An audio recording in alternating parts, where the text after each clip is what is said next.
Hola, good morning. Just returned to a job we did quite a few years since now.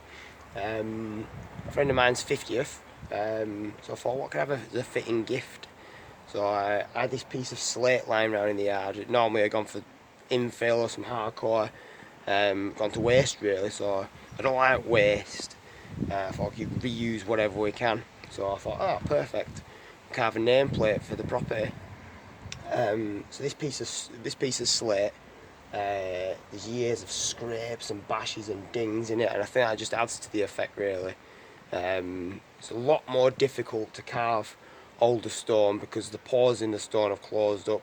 And when you're working with slate, it's an incredibly hard stone anyway, so it's quite a challenge to carve this. It's a lot more difficult and trickier and more skillful to carve slate than it is to carve a sandstone. Um, but no, it's a challenge. I like a challenge because challenges create growth.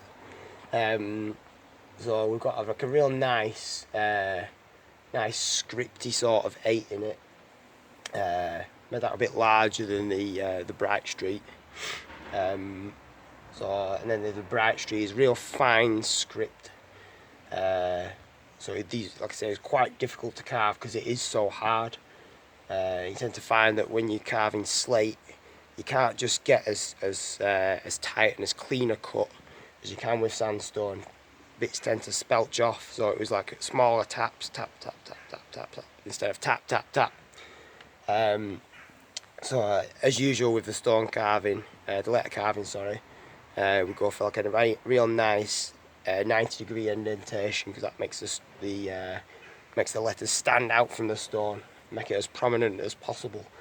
And when you're carving slate, when you cut down, it's like how to describe this? It's like a bit more of a lighter grey sort of colour to the stone as it's carved. So as you can see here, the stone's like this lovely bluey grey colour. But as I've carved in, I've revealed this like lighter grey, so that makes the letters more pronounced and prominent. Quite a real challenge to carve this, but I thought it was quite a fitting tribute. The slate's not a common stone round here. Obviously we use it on roofs, but it's all shipped in. Back in the day when these houses were built, it was shipped in from like Wales or Cumbria, because it's a sandstone area around here, so we never get any slate. So I don't know where this has come from. Judging by like the almost bluey colour of it, I'd say it's probably Welsh slate. So yeah, nice little piece. But I thought, how do I fasten it to the wall? Because with it being a pitch face stone, as you can see, we've got nothing. There's no flat surfaces here. So some of the stones are a bit more prominent, maybe like a couple of inches there.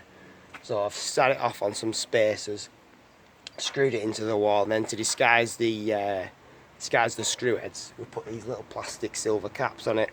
I think that just makes it just stand off a little bit more, prominent.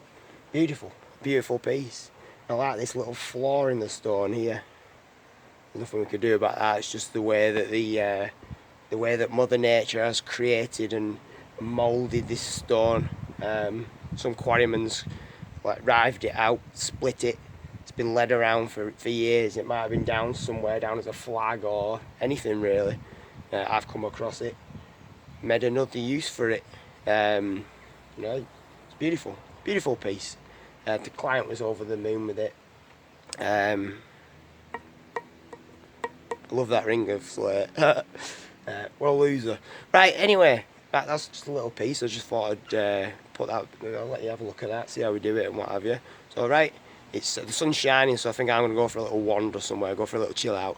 Right, enjoy your day, whatever you're up to. Goodbye.